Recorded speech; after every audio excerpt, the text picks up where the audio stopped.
I've had a love of rivers ever since I was a boy.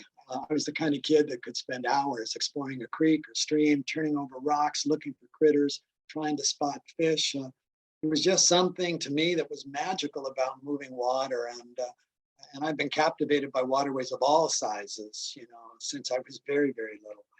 Even as a youngster, though, I could also see that rivers and streams were literally ribbons of life, and that it wasn't difficult to see that a lot more life, many more different kinds of life, were much you could find much closer to rivers and streams than away from them.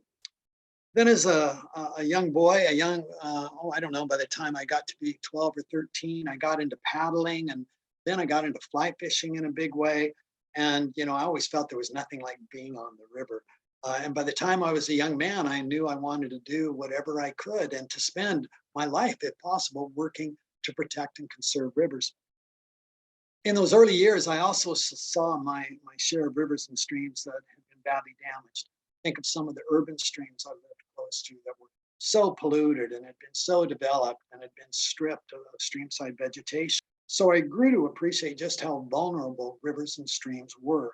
And that reinforced my long held belief that not only do we have to do everything we can to protect rivers that remain in good shape, we also have to do everything we can to try and restore and clean up those rivers and streams that have been damaged in past.